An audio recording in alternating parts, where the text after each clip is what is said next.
ಇನ್ ಗುಲ್ಬರ್ಗಾ ವಾರ್ತೆಗಳು ಪ್ರಾಯೋಜಕರು Mahalakshmi jewellers, gold hub, main road, Kalaburagi. Devanand sari centre, super market, Kalaburagi. ಹಾಗೂ ಯುನಿಕೇರ್ ಡಯಾಗ್ನೋಸ್ಟಿಕ್ ಸೆಂಟರ್, ಅಪೋಸಿಟ್ ಕಂಟೋಜಿ ಸೂಪರ್ ಬಜಾರ್, ಕೂಬಾ plot, court road, Kalaburagi.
Mahalakshmi jewellers, gold hub, opposite KPN hospital, main road, Gulbarga. ವಿಶ್ವಾಸಕ್ಕೆ ಮತ್ತೊಂದು ಹೆಸರೇ ಮಹಾಲಕ್ಷ್ಮಿ ಜುವೆಲ್ಲರ್ಸ್. ದೇವಾನಂದ್ ಸ್ಯಾರಿ ಸೆಂಟರ್ ಹಲವು ವರ್ಷಗಳಿಂದ ಕಲಬುರಗಿ ಮಹಾಜನತೆಯ ಭರವಸೆ ಗಳಿಸಿರುವ ರೇಷ್ಮೆ ಸೀರೆಗಳ ಅತಿ ದೊಡ್ಡ ಶೋರೂಮ್. ಹಬ್ಬಗಳು, ಮದುವೆ, ಉಪನಯನ ಹಾಗೂ ನಿಮ್ಮ ಮನೆಯ ಶುಭ ಸಮಾರಂಭಗಳಿಗೆ ಬೇಕಾಗುವ ರೇಷ್ಮೆ ಸೀರೆಗಳಿಗೆ ದೂರದ ಬೆಂಗಳೂರು, ಹೈದರಾಬಾದ್ ನಗರಗಳಿಗೆ ಹೋಗುವ ಅಗತ್ಯವಿಲ್ಲ. ದೇವಾನಂದ್ ಸ್ಯಾರಿ ಸೆಂಟರ್ ನೀಡುತ್ತಿದೆ exclusive silk sari collections. Devanand sari centre ನಲ್ಲಿ ಈಗ ಮದುವೆ ಮುಂತಾದ ಶುಭ ಸಮಾರಂಭಗಳಿಗೆ ಕಾಂಚೀವರಂ ಸೇರಿದಂತೆ wedding brocade saris, pure Dharmavaram ಸೀರೆಗಳು, ಪ್ಯೂರ್ ಬನಾರಸ್ ಸೀರೆಗಳು, pure Uppada silk, pure Ilkal ಸೀರೆಗಳು, pure fancy Gadwal silk, pure Paithani ಸೀರೆಗಳು, ಪ್ಯೂರ್ ಸಾಫ್ಟ್ ಸಿಲ್ಕ್ ಸೀರೆಗಳು ವಿವಿಧ ವಿನ್ಯಾಸಗಳಲ್ಲಿ.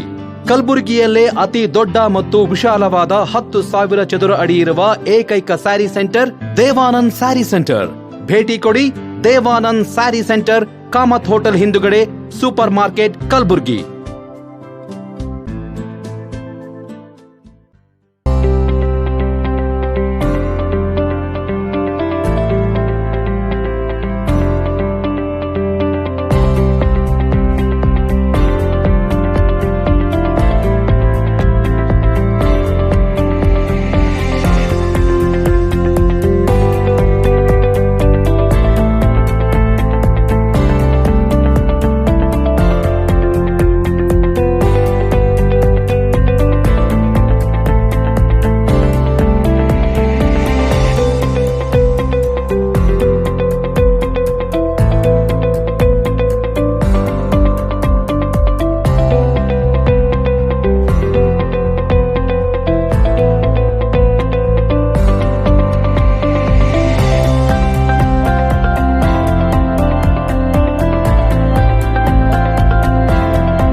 Unicare Diagnostic Center, Quality Care Beyond Excellence.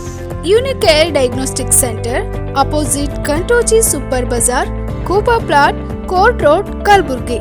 Contact 8496 825555 08472 25 1555.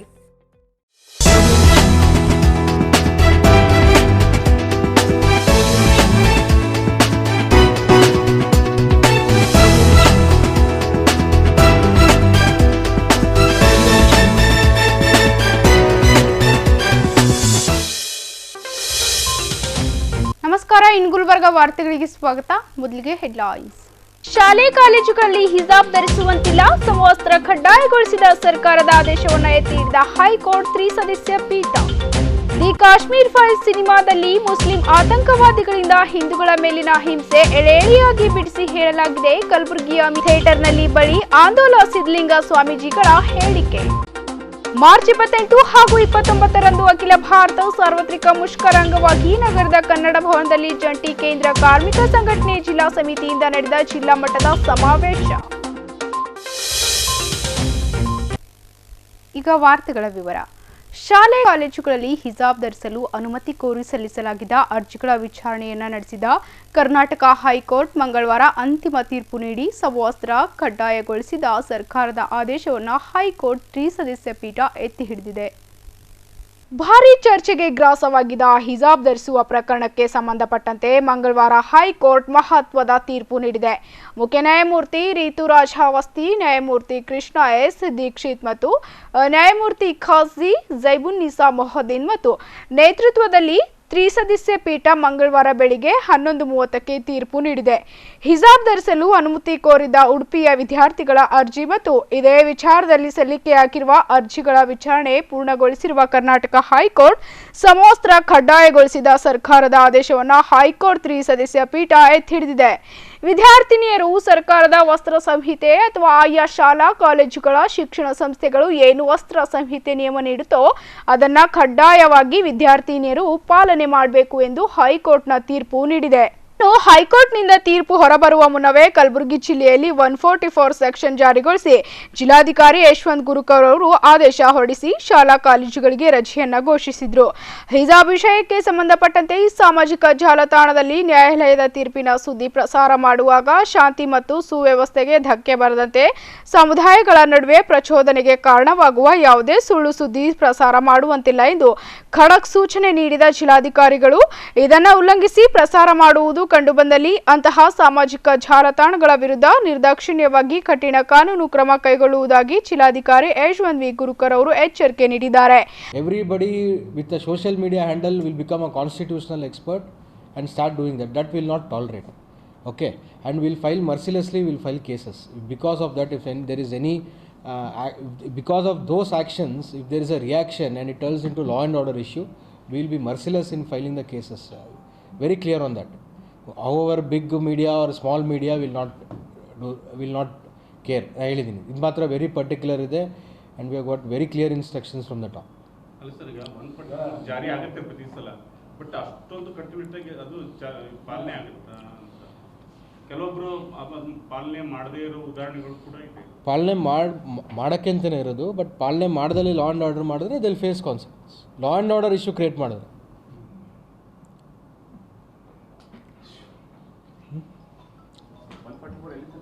ಹಿಜಾಬ್ ವಿವಾದದ ಕುರಿತು ಕೋರ್ಟ್ ನೀಡಿದ ಅಂತಿಮ ತೀರ್ಪಿನ ಹಿನ್ನೆಲೆಯಲ್ಲಿ ಮುಂಜಾಗ್ರತಾ ಕ್ರಮವಾಗಿ ಕಲಬುರಗಿ ನಗರದಲ್ಲಿ ಪೊಲೀಸ್ ಬಂದೋಬಸ್ತ್ ಮಾಡಲಾಗಿತ್ತು. ಕಲಬುರಗಿ ನಗರದಲ್ಲಿ ಡಿಸಿಪಿ ಅಡ್ಡೂರು ಶ್ರೀನಿವಾಸಲು ಅವರು ಸಿಟಿ ರೌಂಡ್ ಮೂಲಕ ಭದ್ರತೆಯನ್ನ ಪರಿಶೀಲಿಸಿದ್ರು. 144 ಸೆಕ್ಷನ್ ಜಾರಿಯಾಗಿದ್ದರ ಕಾರಣ ತೀರ್ಪು ಯಾರ ಪರ ವಿರೋಧವಾದರೂ ಸಂಭ್ರಮಾಚರಣೆಯಾಗಲಿ ಪ್ರತಿಭಟನೆಯಾಗಲಿ ಮಾಡದಂತೆ ಸಂಘಟನೆಯವರಲ್ಲಿ ಮನವಿ ಮಾಡಿಕೊಂಡಿದ್ರು. ಒಂದ್ ವೇಳೆ 144 ಸೆಕ್ಷನ್ ಉಲ್ಲಂಘನೆ ಮಾಡಿದಲ್ಲಿ ಅಂತವರ ವಿರುದ್ಧ ಕ್ರಮ ಕೈಗೊಳ್ಳಲಾಗುವುದು ಎಂದು ಅಡ್ಡೂರು ಶ್ರೀನಿವಾಸಲು ಎಚ್ಚರಿಕೆ ಸಹ ನೀಡಿದ್ರು. ಹೈಕೋರ್ಟ್ ಬರ್ತಾ ಇದೆ. ಈ ನಿಟ್ಟಿನಲ್ಲಿ ನಾವು ಯಾವುದೇ ಅಹಿತಕರ ಘಟನೆ ನಡೆಯದಂತೆ ಸಿಟಿ ವ್ಯಾಪ್ತಿಯಲ್ಲಿ ಸೆಕ್ಷನ್ 144 ಜಾರಿ ಮಾಡಲಾಗಿದೆ. ಆಮೇಲೆ ನಮ್ಮದೆಲ್ಲ ಸಿಟಿ ಪೂರ್ತಿ area sensitive places, important areas ಇದೆ, ಇಂಥ ಕಡೆಯಲ್ಲೆಲ್ಲ ಸಿಟಿ ಸಿಬ್ಬಂದಿ ಮತ್ತು ಆಫೀಸರ್ನು ಡಿಪ್ಲಾಯ್ ಮಾಡಲಾಗಿದೆ. ಎಕ್ಸ್ಟ್ರಾ ಅಡಿಷ್ನಲ್ ಆಗಿ ನಮಗೆ city armed reserve special parties 10 parties ಬಂದು ಅದು ಡಿಪ್ಲಾಯ್ ಮಾಡಿಕೊಂಡು ಆಮೇಲೆ KSRP ಪಾರ್ಟೀಸ್ ISP ಆಫೀಸರ್ ಬಂದಿದ್ದಾರೆ. ಇವರೆಲ್ಲರ ಜೊತೆ ನಾವು ಅಡಿಕ್ವೇಟಾಗಿ ಸಫಿಷಿಯಂಟ್ ಫೋರ್ಸ್ ಜೊತೆ ನಾವು ಸಿಟಿ ವ್ಯಾಪ್ತಿ ಎಲ್ಲ ಕವರ್ ಮಾಡಿ ಸೆಕ್ಯೂರಿಟಿ ಪ್ರೊವೈಡ್ ಮಾಡಿದ್ವಿ. ಸೊ ನಾವು ಈಗಾಗಲೇ ಎಲ್ಲ ಸಿಟಿ ಪೂರ್ತಿ ನಾವೆಲ್ಲ ರೌಂಡ್ಸ್ ಮಾಡಿ ನೋಡಿದ್ವಿ. ಎಲ್ಲ ಕಡೆ ಪೀಸ್ಫುಲ್ ಸಿಚುವೇಶನ್ ಇದೆ. ಯಾವುದೇ ಅಂತ ಘಟನೆ ಇದೇ ಸಿಚುವೇಶನ್ ಕಂಟಿನ್ಯೂ ಆಗಬೇಕಂತ ನಮ್ಮ ಆಫೀಸರ್ಸ್ ಎಲ್ಲ ಪಾತ್ರ. ಸರ್, ಈಗ ತೀರ್ಪು ಬಂದ ನಂತರ ಈಗ ಸೆಕ್ಷನ್ 144 ಜಾರಿಯಲ್ಲಿ ಇರುವುದರಿಂದ ಯಾವುದೇ ಸೆಲೆಬ್ರೇಷನ್ ಆಗಲಿ ಪ್ರೊಟೆಸ್ಟ್ ಆಗಲಿ ಯಾವುದಕ್ಕೂ ಅವಕಾಶ ಇರಲ್ಲ. ಸೊ ಅಂಥದ್ದೇನಾದರೂ ಕಾನೂನು ರೀತಿಯ ನಾವು ಕ್ರಮ ಕೈಗೊಳ್ತೀವಿ. ಇನ್ನು ಸ್ಟೇಷನ್ ಬಜಾರ್ ಠಾಣೆ ಸಿಪಿಐರಿಂದ ಸರ್ದಾರ್ ವಲ್ಲಭಭಾಯ್ ಪಟೇಲ್ ಸರ್ಕಲ್ನಲ್ಲಿ ಧ್ವನಿವರ್ಧಕ ಮೂಲಕ ಎಲ್ಲಿಯೂ ಗುಂಪುಗೊಂಡದಂತೆ ಎಚ್ಚರಿಕೆ ಸಹ ನೀಡಲಾಯಿತು. ನಗರದ ಜನತೆಗೆ ತಿಳಿಸೋದೇನೆಂದರೆ, ಈ ದಿನ ಹಿಜಾಬ್ ಕುರಿತಾಗಿ ಹೈಕೋರ್ಟ್ನಲ್ಲಿ ಅಂತಿಮ ತೀರ್ಪು ಬರುತ್ತಿರುವ ಹಿನ್ನೆಲೆಯಲ್ಲಿ ಯಾವುದೇ ಥರ ನಗರದಲ್ಲಿ ಮತ್ತು ಜಿಲ್ಲೆಯಲ್ಲಿ ಯಾವುದೇ ಥರ ಶಾಂತಿ ಕದಡದಂತೆ ಮಾನ್ಯ ಪೊಲೀಸ್ ಆಯುಕ್ತರವರು ನಗರದಲ್ಲಿ 144 ಕಲಂ ಅನ್ನ ನಿನ್ನೆ ರಾತ್ರಿ 8 ಗಂಟೆಯಿಂದಲೇ ದಿನಾಂಕ 19/3/2022 ಬೆಳಗ್ಗೆ 8 ಗಂಟೆವರೆಗೂ 144 ಕಲಂ ಅನ್ನ ಜಾರಿ ಮಾಡಿದ್ದಾರೆ. ಅದೇ ರೀತಿ ಜಿಲ್ಲೆಯಲ್ಲಿ ಮಾನ್ಯ ಜಿಲ್ಲಾಧಿಕಾರಿಗಳು ಕೂಡ 144 ಅನ್ನ ಜಾರಿ ಮಾಡಿದ್ದಾರೆ. ಈ ದಿನ ಎಲ್ಲ ಶಾಲಾ ಕಾಲೇಜುಗಳಿಗೆ ರಜೆ ಕೂಡ ಘೋಷಣೆ ಮಾಡಲಾಗಿದೆ. ಆದ್ದರಿಂದ ಹೈಕೋರ್ಟ್ ತೀರ್ಪಿನ ಪರವಾಗಿ ಆಗಲಿ ಯಾವುದೇ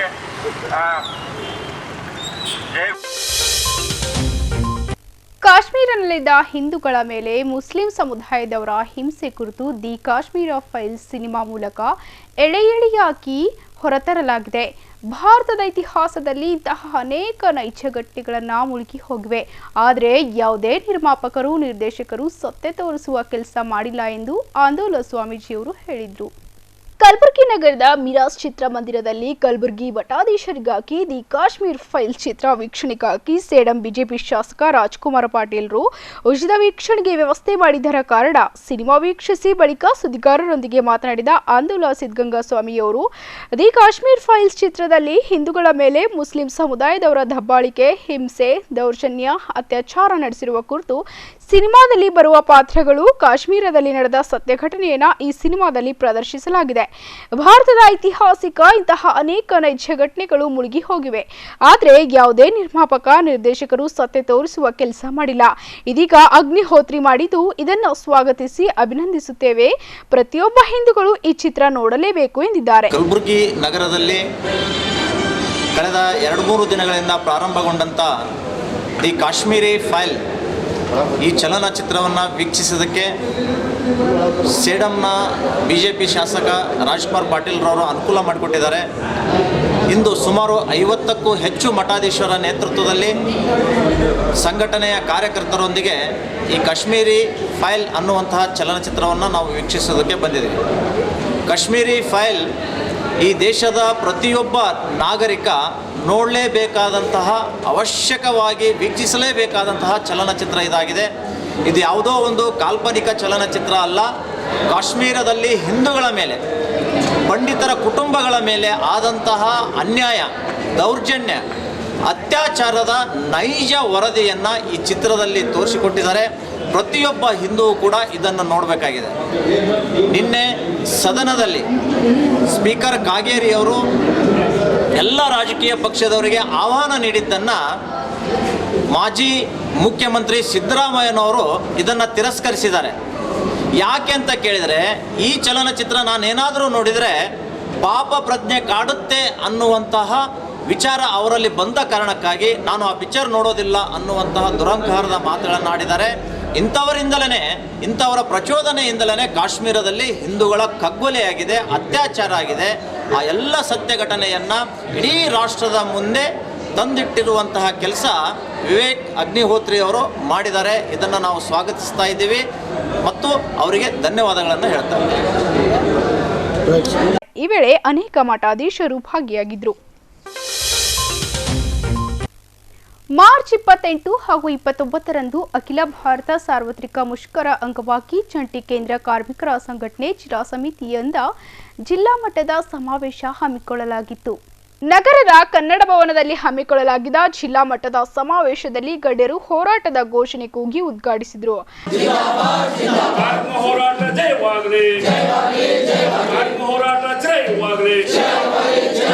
ಬಳಿಕ ಸಮಾವೇಶವನ್ನು ಉದ್ದೇಶಿಸಿ ಮಾತನಾಡಿದ ಸಿಐಟಿಯು ರಾಜ್ಯಾಧ್ಯಕ್ಷೆ ಎಸ್ ವರಲಕ್ಷ್ಮಿ ಅವರು, ಕೇಂದ್ರ ಸರ್ಕಾರ 3 ಕೃಷಿ ಕಾಯ್ದೆಗಳನ್ನು ತಿದ್ದುಪಡಿ ಮಾಡಿದಾಗ ಅದನ್ನು ವಿರೋಧಿಸಿ ದೇಶದಲ್ಲಿ ರೈತರು ಚಳವಳಿ ನಡೆಸುವ ಮೂಲಕ ಕೃಷಿ ಕಾಯ್ದೆಗಳನ್ನು ಹಿಂಪಡೆಯುವಂತೆ ಮಾಡಿದ್ದಾರೆ. ದೇಶದಲ್ಲಿ ಕಾರ್ಮಿಕ ವರ್ಗಕ್ಕೆ ಕಾರ್ಮಿಕ ಕಾನೂನುಗಳನ್ನು ಬದಲಾವಣೆಗಳನ್ನು ಮಾಡಿದ ಹಿಂಪಡೆಯುವಂತೆ ರೈತರ ಹೋರಾಟ ಮಾದರಿಯಂತೆ ನಾವು ಹೋರಾಟ ಚಳವಳಿ ಮುಖಾಂತರ ಕಾರ್ಮಿಕರ ಏಳಿಗೆಗೆ ಹೋರಾಟ ಮಾಡಬೇಕಾಗಿದೆ ಎಂದಿದ್ದಾರೆ. ಸಮಾವೇಶದಲ್ಲಿ ಸೋಮಶೇಖರ್, ಪ್ರಭುದೇವ್ ಎಳ್ಸಂಗಿ, ಅಶೋಕ್ ಗೂಳಿ, ಶಂಕರ್ ಕಟ್ಟಿ ಸಂಗಾವಿ, ವಿಜಿ ದೇಸಾಯಿ, ಶಾಂತಾ ಗಂಟಿ, ಸಿದ್ದಣ್ಣ ಕಣ್ಣೂರ್ ಹಾಗೂ ಇನ್ನಿತರರು ಪಾಲ್ಗೊಂಡಿದ್ರು. ಈಗ ಪುಟ್ಟದೊಂದು ವಿರಾಮದ ನಂತರ ಇನ್ನಷ್ಟು ಸುದ್ದಿಗಳನ್ನ ನಿರೀಕ್ಷಿಸಿ. ಬ್ಲ್ಯಾಕ್ ಫಂಗಸ್ನಿಂದ ಶಸ್ತ್ರಚಿಕಿತ್ಸೆಗೆ ಒಳಗಾಗಿದ್ದವರ ವೆಂಕಟಾದ್ರಿ ಡೆಂಟಲ್ ಆಸ್ಪತ್ರೆಯಿಂದ ಸರಳ ಚಿಕಿತ್ಸೆ ಪಡೆದು ಗುಣಮುಖರಾಗಿದ್ದಾರೆ ಡಾಕ್ಟರ್ ಸುಧೀಂದ್ರ ಮಹಾರ್ಕರ್. ಮಾರ್ಚ್ 17ರಂದು ಕಲಬುರಗಿ ನಗರದ ಸಂಗಮ್ ಚಿತ್ರಮಂದಿರದಲ್ಲಿ ಡಾಕ್ಟರ್ ರಾಜ್ಕುಮಾರ್ ಅಭಿಮಾನಿಗಳ ಸಂಘದಿಂದ ನಟ ದಿವಂಗತ ಪುನೀತ್ ರಾಜ್ಕುಮಾರ್ ಅವರ 47ನೆಯ ಹುಟ್ಟುಹಬ್ಬ ಆಚರಣೆ.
Mahalakshmi jewellers, gold hub opposite KPN hospital, main road, Gulbarga. ವಿಶ್ವಾಸಕ್ಕೆ ಮತ್ತೊಂದು ಹೆಸರೇ ಮಹಾಲಕ್ಷ್ಮಿ ಜುವೆಲ್ಲರ್ಸ್. ದೇವಾನಂದ್ ಸ್ಯಾರಿ ಸೆಂಟರ್ ಹಲವು ವರ್ಷಗಳಿಂದ ಕಲಬುರ್ಗಿ ಮಹಾಜನತೆಯ ಭರವಸೆ ಗಳಿಸಿರುವ ರೇಷ್ಮೆ ಸೀರೆಗಳ ಅತಿ ದೊಡ್ಡ ಶೋರೂಮ್. ಹಬ್ಬಗಳು, ಮದುವೆ, ಉಪನಯನ ಹಾಗೂ ನಿಮ್ಮ ಮನೆಯ ಶುಭ ಸಮಾರಂಭಗಳಿಗೆ ಬೇಕಾಗುವ ರೇಷ್ಮೆ ಸೀರೆಗಳಿಗೆ ದೂರದ ಬೆಂಗಳೂರು, ಹೈದರಾಬಾದ್ ನಗರಗಳಿಗೆ ಹೋಗುವ ಅಗತ್ಯವಿಲ್ಲ. ದೇವಾನಂದ್ ಸ್ಯಾರಿ ಸೆಂಟರ್ ನೀಡುತ್ತಿದೆ exclusive silk sari collections. Devanand sari ಸೆಂಟರ್ನಲ್ಲಿ ಈಗ ಮದುವೆ ಮುಂತಾದ ಶುಭ ಸಮಾರಂಭಗಳಿಗೆ ಕಾಂಚೀವರಂ ಸೇರಿದಂತೆ wedding brocade saris, pure Dharmavaram ಸೀರೆಗಳು, ಪ್ಯೂರ್ ಬನಾರಸ್ ಸೀರೆಗಳು, pure Uppada silk, pure Ilkal ಸೀರೆಗಳು, pure fancy Gadwal silk, pure Paithani ಸೀರೆಗಳು, ಪ್ಯೂರ್ ಸಾಫ್ಟ್ ಸಿಲ್ಕ್ ಸೀರೆಗಳು ವಿವಿಧ ವಿನ್ಯಾಸಗಳಲ್ಲಿ. ಕಲಬುರಗಿಯಲ್ಲೇ ಅತಿ ದೊಡ್ಡ ಮತ್ತು ವಿಶಾಲವಾದ 10,000 ಚದುರ ಅಡಿ ಇರುವ ಏಕೈಕ ಸ್ಯಾರಿ ಸೆಂಟರ್ ದೇವಾನಂದ್ ಸ್ಯಾರಿ ಸೆಂಟರ್. ಭೇಟಿ ಕೊಡಿ. ದೇವಾನಂದ್ ಸ್ಯಾರಿ ಸೆಂಟರ್, ಕಾಮತ್ ಹೋಟೆಲ್ ಹಿಂದುಗಡೆ, super market, Kalaburagi.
Unicare Diagnostic Center, Quality Care Beyond Excellence.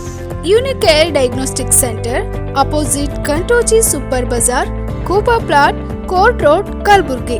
Contact 8496 825555 08472 251555. ವಿರಾಮದ ನಂತರ ಮತ್ತೊಮ್ಮೆ ಇನ್ ಗುಲ್ಬರ್ಗ ವಾರ್ತೆಗಳಿಗೆ ಸ್ವಾಗತ. ದೇಶದಲ್ಲಿ ಕೋವಿಡ್ 2ನೇ ಅಲೆ ಬಳಿಕ ಫ್ಲಾಗ್ ಫಂಗಸ್ನಿಂದ ಶಸ್ತ್ರಚಿಕಿತ್ಸೆಗೆ ಒಳಗಾದವರು ಅನೇಕ ಸಮಸ್ಯೆಗಳಿಗೆ ತುತ್ತಾಗಿದ್ದು, ಹಲ್ಲಿನ ಸಮಸ್ಯೆಯಿಂದ ಬಳಲುತ್ತಿದ್ದವರಿಗೆ ವೆಂಕಟಾದ್ರಿ ಡೆಂಟಲ್ ಆಸ್ಪತ್ರೆ ಸರಳ ಚಿಕಿತ್ಸೆ ಮೂಲಕ ಆತ್ಮವಿಶ್ವಾಸದ ಬದುಕು ಸಾಗಿಸಲು ನೆರವಾಗಿದೆ ಎಂದು ಡಾಕ್ಟರ್ ಸುಧೀಂದ್ರ ಮಹೋರ್ಕರ್ ಅವರು ಮಾತನಾಡಿದರು. ಇಲ್ಲಿನ ಪತ್ರಿಕಾ ಭವನದಲ್ಲಿ ಸುದ್ದಿಗೋಷ್ಠಿಯನ್ನು ಉದ್ದೇಶಿಸಿ ಮಾತನಾಡಿದ ಅವರು, ಕೋವಿಡ್ 2ನೇ ಅಲೆ ಬಳಿಕ ಅತ್ಯಧಿಕ ರೆಮ್ಡಿಸಿವಿರ್, ಸ್ಟಿರಾಯ್ಡ್ ಔಷಧಿ ಸೇವನೆ ಹಾಗೂ ಅನಿಯಂತ್ರಿತ ಮಧುಮೇಹ ಹೊಂದಿರುವ ಕೋವಿಡ್ ರೋಗಿಗಳಲ್ಲಿ ಬಹುತೇಕರು ಬ್ಲ್ಯಾಕ್ ಫಂಗಸ್ಗೆ ತುತ್ತಾಗಿ ಜೀವ ಕಳೆದುಕೊಂಡವರಿದ್ದಾರೆ. ಇನ್ನು ಕಪ್ಪು ಶಿಲೀಂಧ್ರದ ಅಡ್ಡ ಪರಿಣಾಮದಿಂದ ಶ್ವಾಸಕೋಶ, ಮೂತ್ರಪಿಂಡ, ಬಾಯಿ, ಮೂಗು, ಮೇಲಿನ ದವಡೆ, ಕಣ್ಣು, ಮೆದುಳಿನ ಮೇಲೆ ಪರಿಣಾಮ ಬೀರಿ ರೋಗಿಗೆ ಶಸ್ತ್ರಚಿಕಿತ್ಸೆ ಮೂಲಕ ಪೀಡಿತ ಭಾಗವನ್ನು ಕತ್ತರಿಸಬೇಕಾದ ಅನಿವಾರ್ಯವಾಗಿತ್ತು. ಶಸ್ತ್ರಚಿಕಿತ್ಸೆಗೆ ಒಳಗಾದ ರೋಗಿಗಳು ಆಹಾರ ಸೇವನೆ ಮಾಡಲಾಗದೆ ಸಮಸ್ಯೆ ಎದುರಿಸುತ್ತಿರುವವರಿಗೆ ವೆಂಕಟಾದ್ರಿ ಡೆಂಟಲ್ ಮೆಮೋರಿಯಲ್ ಆಸ್ಪತ್ರೆಯಲ್ಲಿ ಹಲ್ಲಿನ ಚಿಕಿತ್ಸೆ ನೀಡಿ ರೋಗಿಗಳಿಗೆ ಗುಣಮುಖರಾಗಲು ಮಾಡಲಾಗಿದೆ. ಸುಮಾರು 15ರಿಂದ 20 ರೋಗಿಗಳಿಗೆ ಗುಣಮುಖ ಮಾಡಲಾಗಿದೆ ಎಂದು ಡಾಕ್ಟರ್ ಸುಧೀಂದ್ರ ಹೇಳಿದರು.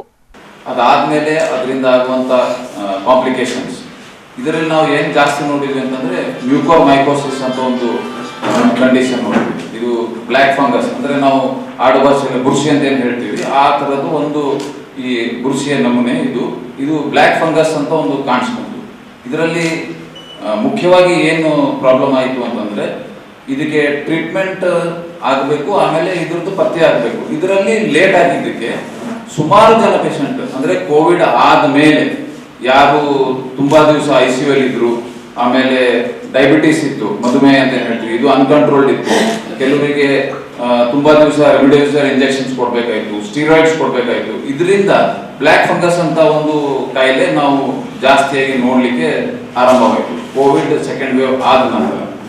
ಇದ್ರದ್ದು ಒಂದು ವಿಶೇಷತೆ ಏನಂತಂದ್ರೆ ಈ ರೋಗದ್ದು ಅಂತಂದ್ರೆ ಇದು ತುಂಬಾ ಅಗ್ರೆಸಿವ್, ಅಂದ್ರೆ ತುಂಬಾ ಫಾಸ್ಟ್ ಆಗಿ ಹಾಗೂ ಅಕ್ರಮವಾಗಿ ನಮ್ಮನ್ನ ಇದು ಪೇಷಂಟ್ ಅನ್ನ ಎಫೆಕ್ಟ್ ಮಾಡ್ತದೆ. ಇದರಲ್ಲಿ ಮುಖ್ಯಶಃ ಏನಾಗ್ತದೆ ಅಂತಂದ್ರೆ ಮೂಗು, ಸೈನಸ್ಸು, ಮೇಲ್ದೌಡೆ, ಮೂಗು, ಆಮೇಲೆ ಹಲ್ಲುಗಳು, ಮತ್ತೆ ಈ ಕಣ್ಣು, ಮೆದುಳಿಗೂ ಕೂಡ ಇದು ಮುಟ್ಟುವಂತ ಪರಿಸ್ಥಿತಿ ಬರ್ತದೆ. ಇದರಲ್ಲಿ ಇನಿಷಿಯಲ್ ಸ್ಟೇಜಸ್ ಅಲ್ಲಿ ಪತ್ತೆಯಾಗಿ ಇದಕ್ಕೆ ಇಮಿಡಿಯೇಟ್ ಮೆಡಿಕಲ್ ಟ್ರೀಟ್ಮೆಂಟ್ ಅಂದ್ರೆ ನಾವು ಮೆಡಿಸಿನ್ಸ್ ಕೊಟ್ಟು ಇದನ್ನ ನಾವು ಕಂಟ್ರೋಲ್ ಮಾಡಬಹುದಾಗಿತ್ತು. ಬಟ್ ಇದು ಹೊಸದಾಗಿ ಉದ್ಭವಿಸಿದ ಪ್ರಾಬ್ಲಮ್ ಆಗಿರೋದ್ರಿಂದ ಪತ್ತೆ ಆಗೋದ್ರಲ್ಲಿ ಹಾಗೂ ಮೆಡಿಕಲ್ ಟ್ರೀಟ್ಮೆಂಟ್ ಕೊಡೋದ್ರಲ್ಲಿಯೂ ನಮಗೆ ವಿಳಂಬವಾಗಿರೋದಲ್ದೇನೆ ಆಂಫೋಟ್ರಿಸಿನ್ ಬಿ ಇದೇನು ಕೊರತೆ ಆಯಿತು. ಇದರಿಂದ ತುಂಬಾ ಜನಕ್ಕೆ ಈ ಮ್ಯೂಕೋಮೈಕೋಸಿಸ್ ಒಂದು ಅಗ್ರೆಸಿವ್ ಆಗಿ ಸ್ಪ್ರೆಡ್ ಆಗಿ ಮೂಗು, ಕಣ್ಣು ಇದೆಲ್ಲ ಎಫೆಕ್ಟ್ ಆಯಿತು.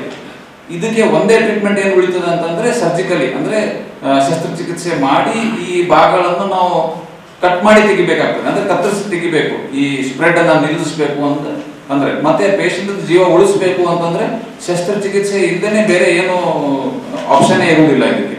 ಸೊ ಹೀಗಾಗಿ ಜೀವ ಉಳಿಸೋ ಉದ್ದೇಶದಿಂದ ಏನು ಶಸ್ತ್ರಚಿಕಿತ್ಸೆ ಮಾಡ್ತೀವಿ, ಇದರಿಂದ ಶಸ್ತ್ರಚಿಕಿತ್ಸೆ ಆದ್ಮೇಲೆ ನಾವು ಮುಖ, ಮೂಗು, ಕಣ್ಣು, ಬಾಯಿ, ಮೇಲ್ದೌಡೆ, ಹಲ್ಲುಗಳು ಇದರಲ್ಲಿ ನಮಗೆ ಡಿಫೆಕ್ಟ್ಸ್ ಅಂದ್ರೆ ಇದನ್ನೆಲ್ಲ ಕತ್ತರಿಸಿ ತೆಗೆದಾದ್ಮೇಲೆ ಪೇಷಂಟ್ಗೆ ಕೆಲವು ತೊಂದರೆಗಳು ಆಗ್ಲಿಕ್ಕೆ ಸ್ಟಾರ್ಟ್ ಆಯ್ತು. ಏನು ಅಂತಂದ್ರೆ ಮುಖ್ಯವಾಗಿ ಇವ್ರಿಗೆ ಊಟ ಮಾಡಿದ್ದು ಆಹಾರ ಕಚ್ಚಿ ತಿನ್ಲಿಕ್ಕೆ ಆಗುದಿಲ್ಲ, ತಿನ್ಬೇಕು ಅಂದ್ರೆ ನುಂಗ್ಲಿಕ್ಕೆ ಆಗುದಿಲ್ಲ. ಯಾಕಂತಂದ್ರೆ ನಮ್ದು ಅಂಗಳ ಅಂತ ಏನ್ ಹೇಳ್ತೀವಿ, ಮೂಗು ಮತ್ತೆ ಬಾಯಿನ ಒಂದು ಪಾರ್ಟಿಷನ್ ತರ ಮಾಡಿರ್ತದೆ. ಈ ಊಟ ಮಾಡಿದ್ದು ನಾವು ತಿಂದಿದ್ದು ನುಂಗಿದಾಗ ಇದು ನಮ್ಮ ಹೊಟ್ಟೆಗೆ ಹೋಗ್ಬೇಕು. ಅದು ಹೋಗದೇನೆ ಏನಾಗ್ತದೆ, ಮೂಗಿಂದ ಹೊರಗೆ ಬರ್ಲಿಕ್ಕೆ ಸ್ಟಾರ್ಟ್ ಆಗ್ತದೆ. ಇವ್ರಿಗೆ ಮಾತಾಡ್ಬೇಕು ಅಂದ್ರೆ ತೊಂದರೆ ಇರ್ತದೆ. ಆಮೇಲೆ ಇವ್ರು ಮಾತಾಡಿದ್ದು ಸ್ಪಷ್ಟವಾಗಿ ಕೇಳೋದಿಲ್ಲ. ಮತ್ತೆ ಊಟ ಮತ್ತೆ ನೀರು ಕುಡಿಬೇಕಂದ್ರೂ ನಾವು ನಾರ್ಮಲ್ ಆಗಿ ಎಲ್ಲರಿಗೂ ನಾವು ವಿಚಾರ ಶುದ್ಧ ಮಾಡೋದಿಲ್ಲ, ಊಟ ಮಾಡಬೇಕು, ತಿನ್ಬೇಕು, ನೀರು ಕುಡಿಬೇಕು ಅಂತಂದ್ರೆ. ಬಟ್ ಅವಾಗ ಏನಾಗ್ತದೆ, ಪೇಷಂಟ್ಗೆ ಮ್ಯೂಕೋಮೈಕೋಸಿಸ್ ಸರ್ಜರಿ ಆದ್ಮೇಲೆ ಡಿಫೆಕ್ಟ್ಸ್ ಆಯ್ತು, ಇದರಲ್ಲಿ ಇವ್ರಿಗೆ ಊಟ ಮಾಡೋದು ಕೂಡ ಒಂದು ಕಷ್ಟ ಆಗ್ಬಿಟ್ಟಿತ್ತು. ಸೊ ಆವಾಗ ಈ ಡಿಫೆಕ್ಟ್ಸ್ ಏನಿತ್ತು ಇದನ್ನ ಸರಿಪಡಿಸಿ ಆ ಪೇಷಂಟ್ಗೆ ಮತ್ತೆ ನಾರ್ಮಲ್ ಆಗಿ ಊಟ ಮಾಡ್ಲಿಕ್ಕೆ, ತಿನ್ಲಿಕ್ಕೆ, ಉಣ್ಲಿಕ್ಕೆ, ಮಾತಾಡ್ಲಿಕ್ಕೆ, ಎಲ್ಲರ ಜೊತೆ ಕಮ್ಯುನಿಕೇಶನ್ ಮಾಡ್ಲಿಕ್ಕೆ ಆಗುವಾಗ ನಾವು ಟ್ರೀಟ್ಮೆಂಟ್ ಏನ್ ಮಾಡ್ಬೇಕು ಅಂತಂದಾಗ ನಮ್ದು ಒಂದು ಸ್ಪೆಷಾಲಿಟಿ ಇರ್ತದೆ, ಮ್ಯಾಕ್ಸಿಲೋಫೇಶಿಯಲ್ ಪ್ರಾಸ್ಟೋಡಾಂಟಿಕ್ಸ್ ಅಂತ. ಡೆಂಟಿಸ್ಟ್ರಿಲಿ ಇದು ಒಂಥರ ವಿಶೇಷ ಟ್ರೈನಿಂಗ್ ಆಗಿರೋಂಥ ಸಬ್ಜೆಕ್ಟ್ ಇದು ನಾವು ಮುಂಚೆ ಕ್ಯಾನ್ಸರ್ ಪೇಷಂಟ್ಗೆಲ್ಲ ಟ್ರೀಟ್ಮೆಂಟ್ ಮಾಡ್ತಿದ್ವಿ, ಅಲ್ಲಿ ಕೂಡ ನಾವು ಡಿಫೆಕ್ಟ್ಸ್ ನೋಡ್ತಿದ್ವಿ. ಬಟ್ ಈಗ ಮ್ಯೂಕೋಮೈಕೋಸಿಸ್ ಅಲ್ಲಿ ಏನಾಯ್ತು, ಒಂದೇ ಟೈಮಿಗೆ there are lot of number of patients who had mucormycosis and surgery and resultant defects, ಅಂದ್ರೆ ಇದರಲ್ಲಿ ಮುಖ ಮತ್ತೆ ಮೂಗಲ್ಲಿ ಈ ಡಿಫೆಕ್ಟ್ಸ್ ಕಾಣಿಸ್ಕೊಂಡು ಇದಕ್ಕೆ ನಾವು ಟ್ರೀಟ್ಮೆಂಟ್ ಮಾಡಬೇಕು ಅಂತಂದಾಗ ಏನಾಗ್ತದೆ, ನಾವು ಒಂದು ವಿಶೇಷ ತರಹದ ಡೆಂಚರ್ಸ್ ನಾವೇನು ಹೇಳ್ತೀವಿ, ಏನಂತ ಇದಕ್ಕೆ ದಂತಪಂಕ್ತಿ, ಕೃತಕ ದಂತಪಂಕ್ತಿ ಅಂತ ಹೇಳ್ತೀವಿ, ಇದನ್ನ ಮಾಡಿ ಈ ಪೇಷಂಟ್ಗೆ ಆಗಿರೋಂಥ ತೊಂದರೆಗಳನ್ನೆದ್ದು ಇದನ್ನ ನಾವು ಸಕ್ಸಸ್ಫುಲ್ ಆಗಿ ಟ್ರೀಟ್ಮೆಂಟ್ ಮಾಡಲಿಕ್ಕೆ ಸಾಧ್ಯ ಆಯಿತು. ಈ ವೇಳೆ ಡಾಕ್ಟರ್ SS ಗುಬ್ಬಿ ಪಾಲ್ಗೊಂಡಿದ್ರು.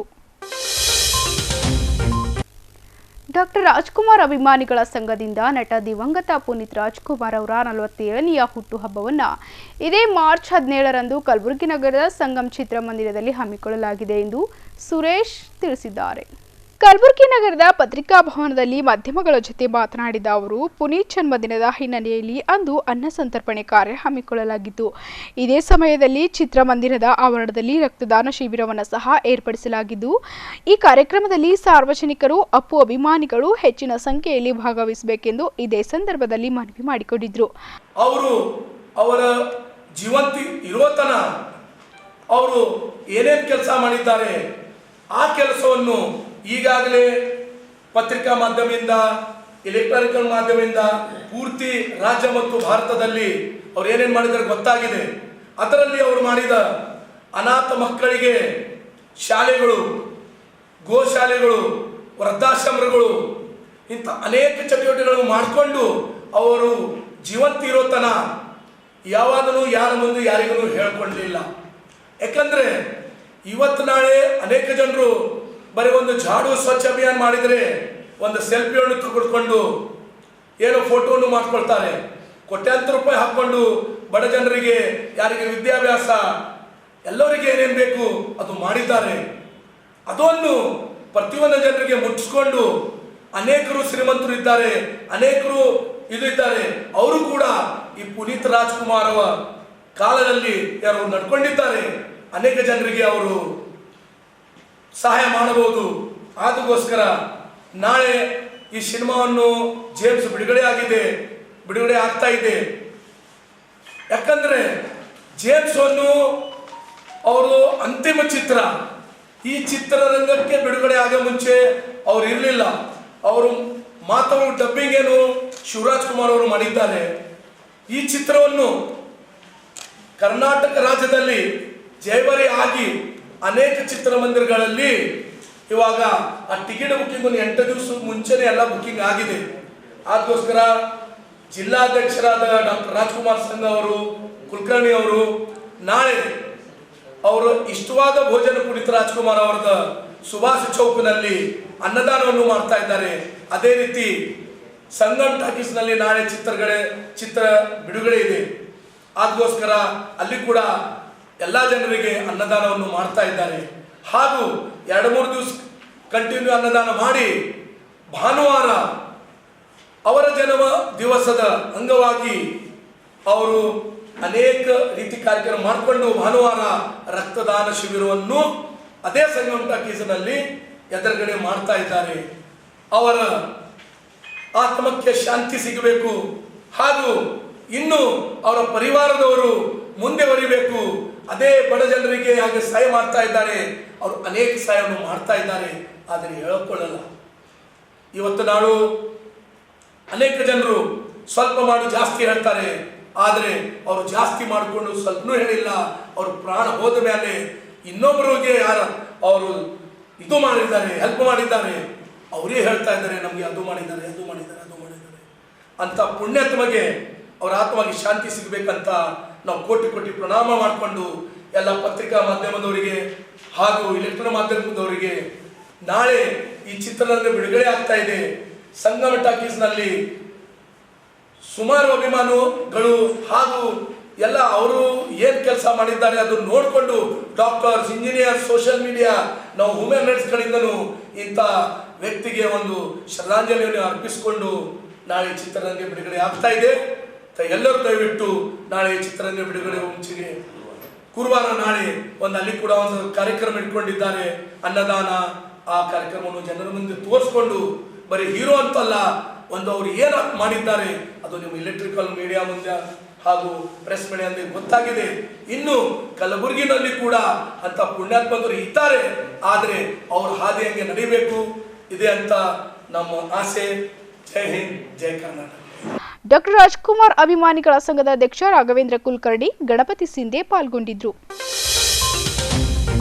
ಮಹಾಡ್ ಪ್ರಾಂತ್ಯ ಡಾಕ್ಟರ್ ಬಿ.ಆರ್. ಅಂಬೇಡ್ಕರ್ ಅವರ ರಾಜಕೀಯ ಜೀವನದ ಕರ್ಮಭೂಮಿ ಆಗಿದ್ದರಿಂದ ಮಹಾಡ್ ಭೂಮಿಯಲ್ಲಿ ಮನುಸ್ಮೃತಿ ಗ್ರಂಥವನ್ನು ಬಹಿರಂಗವಾಗಿ ಸುಟ್ಟಿದರ ಜೊತೆಗೆ ಮಹಾಡ್ನಲ್ಲಿ ಕುಡಿಯುವ ನೀರಿನ ಹೋರಾಟ ಪ್ರಾರಂಭವಾದ ಹಿನ್ನೆಲೆಯಲ್ಲಿ ಅದರ ಸವಿನೆನಪಿಗಾಗಿ ಮಾರ್ಚ್ 20ರಂದು ಕಲಬುರಗಿ ನಗರದ ಕನ್ನಡ ಭವನದಲ್ಲಿ ಮಹಾಡ್ ಸತ್ಯಾಗ್ರಹ ಕುರಿತು ಚಿಂತನ ಕಾರ್ಯಕ್ರಮ ಹಮ್ಮಿಕೊಳ್ಳಲಾಗಿದೆ ಎಂದು ಕರ್ನಾಟಕ ರಾಜ್ಯ ದಲಿತ ಸಂಘರ್ಷ ಸಮಿತಿಯ ರಾಜ್ಯ ಸಂಚಾಲಕ ಅರ್ಜುನ್ ಬದ್ರೆ ತಿಳಿಸಿದ್ದಾರೆ.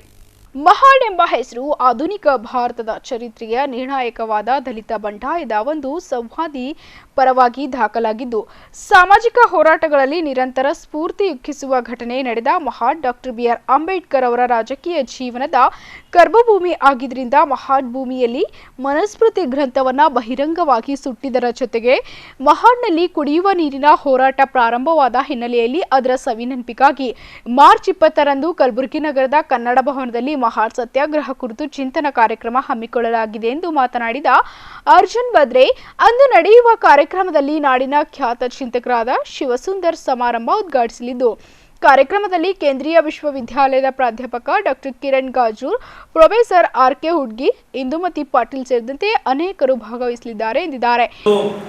ಮಹಾಡದಲ್ಲಿ ಏನು ಡಾಕ್ಟರ್ ಬಾಬಾ ಸಾಹೇಬ್ ಅಂಬೇಡ್ಕರ್ ಅವರು ಚೌದಾರಿ ಕೆರೆಯ ನಿಷೇಧವಾಗಿರ್ತಕ್ಕಂಥ ಕೆರೆ ನೀರು ಮುಟ್ಟಿರ್ತಕ್ಕಂಥದ್ದು, ಈ ಚಳವಳಿಯಲ್ಲಿ ದಲಿತೇತರರು ಕೂಡ ಭಾಗಿಯಾಗಿರ್ತಕ್ಕಂಥದ್ದು ಮತ್ತು ಮನುಸ್ಮೃತಿ ದಹನ ಮಾಡ್ತಕ್ಕಂಥ ಕಾರ್ಯಕ್ರಮದಲ್ಲಿ ಕೂಡ ದಲಿತೇತರರು ಪ್ರಮುಖವಾಗಿ ಬ್ರಾಹ್ಮಣ ಸಮುದಾಯಕ್ಕೆ ಸೇರ್ತಕ್ಕಂಥ ಸಹಸ ಬುದ್ಧಿ ಅನ್ನತಕ್ಕಂಥವರಿಗೆ ಮೊದಲು ಏನಪ್ಪ ಅಂತಂದರೆ ಏನು ದಲಿತರಿಗೆ ಮತ್ತು ಸ್ತ್ರೀಯರಿಗೆ ಅವಮಾನಕಾರಿ ಇರ್ತಕ್ಕಂಥ ಭಾಗಗಳಿಗೆ ಬೆಂಕಿ ಹಚ್ಚಿರ್ತಕ್ಕಂಥದ್ದು ಇವತ್ತು ದಲಿತೇತರರು ಕೂಡ ಮಾಡಿರ್ತಕ್ಕಂಥದ್ದು. ಇವತ್ತು ಮಾಡದಲ್ಲಿ ಸಮ್ಮೇಳನ ನಡ್ತಕ್ಕಂಥ ಒಂದು ಸಂದರ್ಭದಲ್ಲಿ, ಹೋರಾಟ ನಡ್ತಕ್ಕಂಥ ಒಂದು ಸಂದರ್ಭದಲ್ಲಿ ಅಲ್ಲಿಯ ಸಮ್ಮೇಳನದಲ್ಲಿ ಭಾಗವಹಿಸಿರ್ತಕ್ಕಂಥ ಎಲ್ಲ ಕಾರ್ಯಕರ್ತರ ಮೇಲೆ ಅಲ್ಲಿ ಹಲ್ಲೆ ನಡೀತದೆ. ಆದರೆ ಆ ಸಮ್ಮೇಳನದಲ್ಲಿ ಡಾಕ್ಟರ್ ಬಾಬಾ ಸಾಹೇಬ್ ಅಂಬೇಡ್ಕರ್ ಅವರು ಇವತ್ತು ಮಾಡದ ಏನು ಮಾಡ ಪ್ರಾಂತದಲ್ಲಿ ಇವತ್ತು ಆ ಸಮ್ಮೇಳನದಲ್ಲಿ ಸುಮಾರು 10,000 ಜನ ಭಾಗಿಯಾಗಿರ್ತಕ್ಕಂಥವ್ರು ಅವರು ಮಿಲಿಟರಿಯಲ್ಲಿ ಸೇವೆ ಸಲ್ಲಿಸ್ತಕ್ಕಂಥವ್ರಾಗಿದ್ದರು. ಇವತ್ತು ಮಿಲಿಟರಿಯಲ್ಲಿ ಸೇವೆ ಸಲ್ಲಿಸ್ತಕ್ಕಂಥ ಯೋಧರಿಗೂ ಕೂಡ ಏನಪ್ಪ ಅಂದರೆ ಆ ಕೆರೆ ನೀರು ಕುಡಲಿಕ್ಕೆ ಏನಪ್ಪ ಅಂದರೆ ನಿಷೇಧ ಮಾಡ್ತಕ್ಕಂಥದ್ದು. ಯಾರಾಗ ಸವರ್ಣರ ಮೇಲೆ ಹಲ್ಲೆ ನಡೆದಾಗ ಆ ಮಿಲಿಟರಿಯಲ್ಲಿ ಸೇವೆ ಸಲ್ಲಿಸ್ತಕ್ಕಂಥವ್ರು ಮತ್ತು ಮಿಲಿಟರಿಯಲ್ಲಿ ಸೇವೆ ಸಲ್ಲಿಸಿ ನಿವೃತ್ತ ಆಗಿರ್ತಕ್ಕಂಥವ್ರು ಇದ್ದರು. ಆದರೆ ಪ್ರತಿ ಹಲ್ಲೆ ಮಾಡಿದಾಗ ಅವ ಅನಾಹುತ ಘಟನೆಗಳು ಕೂಡ ನಡೀತಿದ್ದವು. ಆದರೆ ಡಾಕ್ಟರ್ ಬಾಬಾ ಸಾಹೇಬ್ ಅಂಬೇಡ್ಕರ್ ಅವರು ಅದಕ್ಕೆ ಅವಕಾಶ ಮಾಡಿಕೊಡದೆ ಇವತ್ತು ಚಾರಿತ್ರಿಕವಾಗಿರ್ತಕ್ಕಂಥ ಮಾತುಗಳು ಕೂಡ ಅಲ್ಲಿ ಹೇಳ್ತಾರೆ. ಇವತ್ತು ಸವರ್ಣೀಯರಲ್ಲಿ ನಾವೇನಪ್ಪ ಅಂದರೆ ಹಿಂದೂ ಧರ್ಮದ ಒಂದು ಏನು ಪ್ರಗತಿಶೀಲವ ಅಂತ ವಿಚಾರಗಳು ಕೂಡ ಅವರಲ್ಲಿ ಮೂಡಿಸಬೇಕಾಗಿದೆ. ಅವರಿಗೆ ಏನಪ್ಪ ಅಂದ್ರೆ ಅವ್ರ ಸರ್ಕಾರದಿಂದ ಇವತ್ತು ಅಸ್ಪೃಶ್ಯತೆ ಅಂತಕ್ಕಂಥ ಒಂದು ಕೆಟ್ಟ ಪಿಡುಗೆ ಏನಪ್ಪ ಅಂದ್ರೆ ತೆಗೆದು ಹಾಕಬೇಕಾಗುತ್ತದೆ. ಅದಕ್ಕೆ ಮೇಲ್ಜಾತಿಯವರ ಸಹಕಾರ ಕೂಡ ನಮ್ಗೆ ಬೇಕಾಗ್ತದೆ ಅಂತಕ್ಕಂಥ ಮಾತುಗಳು ಕೂಡ ಇವತ್ತು ಡಾಕ್ಟರ್ ಬಾಬಾ ಸಾಹೇಬ್ ಅಂಬೇಡ್ಕರ್ ಅವರು ಆ ಸಂದರ್ಭದಲ್ಲಿ ಮಾತಾಡ್ತಾರೆ. ಇವತ್ತೇನಂತಂದ್ರೆ ಇವತ್ತಿಗೂ ಕೂಡ ಮಾಡದಲ್ಲಿ ಏನು 1927 ಸತ್ಯಾಗ್ರಹ ಏನು ಚಳವಳಿ ನಡೀತು, ಇವತ್ತು ಆ ಚಳವಳಿಗೆ ಅಂತ್ಯ ಇಲ್ಲ. ಇವತ್ತು ಪ್ರಸ್ತುತ ಸಂದರ್ಭದಲ್ಲಿಯೂ ಕೂಡ ಇವತ್ತು ದೇಶದಲ್ಲಿ ಅಸ್ಪೃಶ್ಯತೆ ತಾಂಡ ಮಾಡ್ತಿದೆ. ಅದು ಬೇರೆ ಬೇರೆ ಪ್ರಕಾರಗಳಿರ್ಬೋದು. ಇವತ್ತು ಸಾಮಾಜಿಕವಾಗಿರ್ಬೋದು, ರಾಜಕೀಯವಾಗಿರ್ಬೋದು, ಆರ್ಥಿಕವಾಗಿರ್ಬೋದು, ಸಾಂಸ್ಕೃತಿಕವಾಗಿರ್ಬೋದು, ಇವತ್ತು ಶೈಕ್ಷಣಿಕವಾಗಿರ್ಬೋದು, ಎಲ್ಲ ಹಂತಗಳಲ್ಲಿ ಕೂಡ ಇವತ್ತು ಏನು ಮಾಡದಲ್ಲಿ ಹೋರಾಟ ಮಾಡಿರ್ತಕ್ಕಂಥದ್ದು ಇವತ್ತು ಕಂಟಿನ್ಯೂ ಆಗಿರ್ತಕ್ಕಂಥದ್ದನ್ನ ಇವತ್ತು ಕಾಣಬೇಕಾಗಿದೆ. ಅದಕ್ಕಾಗಿ ಈ ನಿಟ್ಟಿನಲ್ಲಿ ನಾವು ಸ್ಮರಣೆ ಮಾಡುತ್ತಾ ಇವತ್ತು ಡಾಕ್ಟರ್ ಬಾಬಾ ಸಾಹೇಬ್ ಅಂಬೇಡ್ಕರ್ ಅವರ ಏನು ಸಿದ್ಧಾಂತಗಳಿದ್ದು, ಅವ್ರು ಏನು ಚಾರಿತ್ರಿಕವಾದ ಹೋರಾಟ ಇತ್ತು, ಆ ಹೋರಾಟ ಸ್ಮರಣೆ ಮಾಡೋದಕ್ಕೋಸ್ಕರ ಇದೇ ಮಾರ್ಚ್ 20ರಂದು ಕನ್ನಡ ಭವನದಲ್ಲಿ ನಾವೊಂದು ಮಹಾಡ ದಲಿತರ ಒಂದು ಏನು ಮೊದಲ ಬಂಡಾಯದ ಸ್ಮರಣೆಯ ಒಂದು ಚಿಂತನ ಒಂದು ವಿಚಾರಗೋಷ್ಠಿಯನ್ನು ಇವತ್ತು ಹಮ್ಮಿಕೊಂಡಿದ್ದೇವೆ. ಆ ವಿಚಾರಗೋಷ್ಠಿಯನ್ನು ನಾಡಿನ ಖ್ಯಾತ ಚಿಂತಕರಾಗಿರ್ತಕ್ಕಂಥ ಶಿವಸುಂದರ್ ಅವರು ಉದ್ಘಾಟನೆ ಮಾಡಲಿದ್ದಾರೆ. ಇವತ್ತು ಅಲ್ಲಿ ವಿಶೇಷವಾಗಿ ವಿಚಾರ ಮಂಡಿಸಲು ಕೇಂದ್ರೀಯ ವಿಶ್ವವಿದ್ಯಾಲಯದ ಕಿರಣ್ ಕುಮಾರ್ ಅವರು ಆಗಮಿಸಲಿದ್ದಾರೆ ಮತ್ತು ಖ್ಯಾತ ಚಿಂತಕರಾಗಿರ್ತಕ್ಕಂಥ ಮತ್ತು ಬರಹಗಾರ ಆಗಿರ್ತಕ್ಕಂಥ ಆರ್.ಕೆ. ಹುಡ್ಗಿಯವರು ಮತ್ತು ಇನ್ನಿತರರು ಆ ಕಾರ್ಯಕ್ರಮದಲ್ಲಿ ಭಾಗವಹಿಸ್ತಾ ಇದ್ದಾರೆ. ಈ ಸಂದರ್ಭದಲ್ಲಿ ಮಹಂತೇಶ್ ಬಡ್ದಾಳ್, ಮಲ್ಲಿಕಾರ್ಜುನ್ ಖನ್ನಾ, ಸೂರ್ಯಕಾಂತ್ ಆಜಾದ್ಪುರ್, ಶಿವಕುಮಾರ್ ಕೊರಹಳ್ಳಿ ಪಾಲ್ಗೊಂಡಿದ್ರು. ಸರ್ಕಾರ ಕಾರ್ಮಿಕ ವಿರೋಧಿ, ಜನ ವಿರೋಧಿ ಹಾಗೂ ಕಾರ್ಪೊರೇಟ್ ಪರವಾದ ದಾಳಿ ಖಂಡಿಸಿ ಮಾರ್ಚ್ 28 ಹಾಗೂ 29ರಂದು ಅಖಿಲ ಭಾರತ ಸಾರ್ವತ್ರಿಕ ಮುಷ್ಕರ ಕರೆಯಲಾಗಿದೆ ಎಂದು all India United trade union centre ರಾಜ್ಯ ಕಾರ್ಯದರ್ಶಿ ಕೆ. ಸೋಮಶೇಖರ್ ಮಾತನಾಡಿದರು. ಕಳೆದ ವರ್ಷಗಳ ಕಾಲ ಕೋವಿಡ್ನಿಂದ ತತ್ತರಿಸಿರುವ ದೇಶದ ಕಾರ್ಮಿಕರು ಮತ್ತು ದುಡಿಯುವ ಜನರು ಕುಟುಂಬಗಳ ಬೀದಿ ಪಾಲಾಗಿವೆ. ಇಂತಹ ಸಂದರ್ಭದಲ್ಲಿ ಕೇಂದ್ರ ಸರ್ಕಾರ ಕರಾಳ ಮಸೂದೆಗಳನ್ನು, ಸುಗ್ರೀವಾಜ್ಞೆಗಳನ್ನು ಮತ್ತು ನೀತಿಗಳ ಮೂಲಕ ಕಾರ್ಮಿಕರ ಹೋರಾಟಗಳ ಮೂಲಕ ಗಳಿಸಿರುವ ಹಲವಾರು ಹಕ್ಕುಗಳನ್ನು ಕಸಿದುಕೊಂಡಿದೆ ಎಂದು ಪತ್ರಿಕಾಗೋಷ್ಠಿಯಲ್ಲಿ ಮಾತನಾಡಿದ ಸೋಮಶೇಖರ್ ಅವರು, ಕೋವಿಡ್ ಸಂದರ್ಭದಲ್ಲಿ ಹಗಲಿರುಳು ಸೇವೆ ಸಲ್ಲಿಸಿರುವ ಕೊರೋನಾ ವಾರಿಯರ್ಸ್ಗಳನ್ನ ಕೆಲಸದಿಂದ ತೆಗೆದುಹಾಕಲಾಗ್ತಿದೆ. ಸೇವಾ ವಲಯವನ್ನ ವ್ಯಾಪಾರ ವಲಯವನ್ನಾಗಿ ಮಾರ್ಪಡಿಸಲಾಗ್ತಿದ್ದು, ಇನ್ನು ಅಸಂಘಟಿತ ಕಾರ್ಮಿಕರಿಗೆ ಸೇವಾ ಭದ್ರತೆ ಇಲ್ಲದೆ ಅನೇಕ ಸಮಸ್ಯೆಗಳನ್ನು ಎದುರಿಸುತ್ತಿದ್ದಾರೆ. ಕಾರ್ಮಿಕರ ಬೇಡಿಕೆಗಳನ್ನ ಈಡೇರಿಸುವಂತೆ ಆಗ್ರಹಿಸಿ 10 ಕೇಂದ್ರೀಯ ಕಾರ್ಮಿಕ ಸಂಘಟನೆಗಳು ಈ ಮುಷ್ಕರದಲ್ಲಿ ಭಾಗಿಯಾಗಲಿವೆ ಎಂದಿದ್ದಾರೆ. ಹೇಗೆ ಇವತ್ತು ಸರ್ಕಾರ ಮುಷ್ಕರ ಮಾಡೋದಕ್ಕೆ ಕಾರ್ಮಿಕರಿಗೆ ಹಕ್ಕಿದೆ, ಇನ್ನು ಮುಂದೆ 60 ದಿನಗಳು ನೋಟಿಸ್ ಕೊಡಬೇಕು. ನೋಟಿಸ್ ಕೊಟ್ಟು ಮತ್ತೆ 60 ದಿನಗಳ ಆದ ನಂತರ ನಾವು ಮುಷ್ಕರಕ್ಕೆ ಹೋಗ್ಬೇಕು. ಇದು ಇವತ್ತು ಸರ್ಕಾರ ಮಾಡ್ತಕ್ಕಂಥದ್ದು. ಯಾಕಿಂತ ಒಂದು ಕಾಯ್ದೆಗಳು ತರ್ತದೆ ಅಂತ ಹೇಳಿದ್ರೆ, ಈ ದೇಶದ ಬಂಡವಾಳಶಾಹಿಗಳ ಕೋಟ್ಯಾಧಿಪತಿಗಳ ಹಿತವನ್ನ ರಕ್ಷಣೆ ಮಾಡೋದಕ್ಕೆ, ಕಾರ್ಮಿಕರು ಮುಷ್ಕರ ಮಾಡಬಾರ್ದು, ಹೋರಾಟ ಮಾಡಬಾರ್ದು ಅನ್ನುವಂತ ಉದ್ದೇಶದಿಂದ ಜಾರಿ ಮಾಡ್ತಕ್ಕಂಥದ್ದು. ಏನು ಖಾಸಗೀಕರಣ ಉದಾರೀಕರಣ ನೀತಿಗಳು ಜಾರಿ ಮಾಡಿದ್ದಾರೆ ದೇಶದಲ್ಲಿ, ಹಿಂದೆ ಕಾಂಗ್ರೆಸ್ ಸರ್ಕಾರ ಜಾರಿ ಮಾಡಿರ್ತಕ್ಕಂಥದ್ದು 1990ರ ದಶಕದಲ್ಲಿ.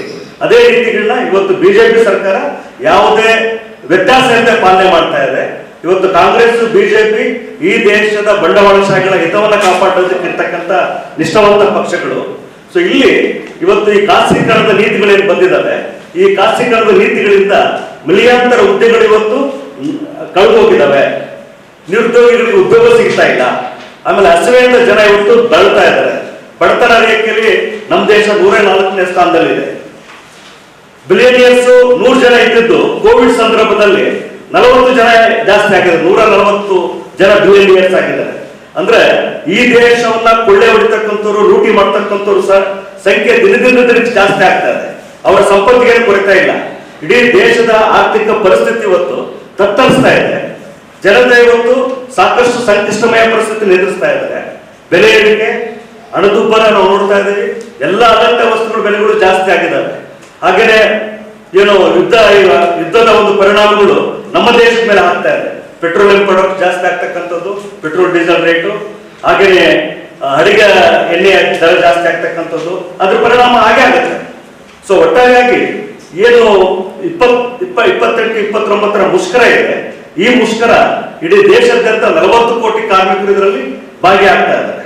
ಇವತ್ತು ಸರ್ಕಾರ ಕಾರ್ಮಿಕರ ಹಕ್ಕುಗಳನ್ನ ರಕ್ಷಣೆ ಮಾಡೋದ್ರಲ್ಲಿ, ಕಾರ್ಮಿಕರ ಹಿತವನ್ನ ಕಾಪಾಡೋದ್ರಲ್ಲಿ ಸಂಪೂರ್ಣ ವಿಫಲ ಆಗಿದೆ.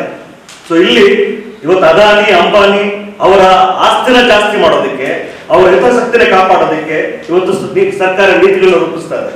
ರೈಲ್ವೆ ಖಾಸಗೀಕರಣ ಆಗಿರ್ಬೋದು, ವಿದ್ಯುತ್ ಖಾಸಗೀಕರಣ ಆಗಿರ್ಬೋದು, LIC ಅಂತ ಲಾಭದಾಯಕವಾಗಿರ್ತಕ್ಕಂಥ ಒಂದು ವಿಮಾ ಸಂಸ್ಥೆ ಆಗಿರ್ಬೋದು, ಪಬ್ಲಿಕ್ ಸೆಕ್ಟರ್ಸ್, ಬೇರೆ ಬೇರೆ ಪಬ್ಲಿಕ್ ಸೆಕ್ಟರ್ಸ್ ಎಲ್ಲವನ್ನೂ ಖಾಸಗೀಕರಣ ಮಾಡ್ತಾ ಇದ್ದಾರೆ. ಆರೋಗ್ಯ, ಶಿಕ್ಷಣ, ರಸ್ತೆ, ಕುಡಿಯ ನೀರು. ಸೊ ಒಟ್ಟಾರೆಯಾಗಿ ಇವತ್ತು ಸರ್ಕಾರದ ವೆಲ್ಫೇರ್ ವೇಜಸ್ ಅಂತಕ್ಕಂಥದ್ದು ಏನಿದೆ ಅದೆಲ್ಲವೂ ಇವತ್ತು ಪೇ ಅಂಡ್ ಗಿವ್ ಸಿಸ್ಟಮ್ ಒಳಪಟ್ಟಿದೆ. ಯಾವುದು ಸೇವಾ ವಲಯ ಇತ್ತು ಅದು ಇವತ್ತು ವ್ಯಾಪಾರದ ವಲಯ ಮಾರ್ಪಡ್ತಾ ಇದೆ. ಸೊ ಇವತ್ತು ವಿದ್ಯುತ್ ದರದ ಪ್ರಸ್ತಾಪನೆ ಮಾಡಿದ ಬೇರೆ ಬೇರೆ ಎಸ್ಕಾಂಗಳು. ಸ್ನೇಹಿತರೆ, ಈ ದೇಶದ ರೈತರು ಕೃಷಿ ಕಾಯ್ದೆಯಲ್ಲಿ ಖಾಸಗೀಕರಣ ಮಾಡೋದ್ರ ವಿರುದ್ಧ ಒಂದು ಅದ್ಭುತವಾದಂತಹ ಹೋರಾಟ, ವಿರೋಧಾತ್ಮಕ ಹೋರಾಟ ಮಾಡಿದ್ದಾರೆ. ಇಡೀ ವಿಶ್ವಕ್ಕೆ ತೋರಿಸಿದ್ದಾರೆ. 700 ರೈತರು ಹುತಾತ್ಮರಾಗಿರ್ತಕ್ಕಂಥದ್ದು ಆ ಹೋರಾಟದಲ್ಲಿ. ಕೇಂದ್ರ ಸರ್ಕಾರದ ನೀತಿಗಳನ್ನ ಸೋಲಿಸಿದ್ರು. ಸೊ ಅವರು ಸಹ ಈ ಒಂದು ಮುಷ್ಕರಕ್ಕೆ ಬೆಂಬಲ ನೀಡಿದ್ದಾರೆ. ಸೊ ಅವರ ಒಂದು ಹೋರಾಟ ಇವತ್ತು ಎಲ್ಲರಿಗೂ ಸ್ಫೂರ್ತಿದಾಯಕವಾಗಿದೆ. ಮತ್ತೆ ಬೇರೆ ಬೇರೆ ರಾಜ್ಯಗಳಲ್ಲಿ ವಿದ್ಯುತ್ ಖಾಸಗೀಕರಣದ ವಿರುದ್ಧದ ಹೋರಾಟಗಳು ಕಾಶ್ಮೀರ, ಜಮ್ಮು ಕಾಶ್ಮೀರದಲ್ಲಾಗಿರ್ಬೋದು, ಉತ್ತರ ಪ್ರದೇಶದಲ್ಲಾಗಿರ್ಬೋದು, ಚಂಡೀಗಢದಲ್ಲಾಗಿರ್ಬೋದು ಬಹಳ ವಿರೋಧವಾದಂತಹ ಹೋರಾಟ ನಡೀತಾ ಇದೆ. ಸುದ್ದಿಗೋಷ್ಠಿಯಲ್ಲಿ ವಿಜಿ ದೇಸಾಯಿ, SM ಶರ್ಮಾ, ಶರಣು ಹೇರೂರ್ ಪಾಲ್ಗೊಂಡಿದ್ರು.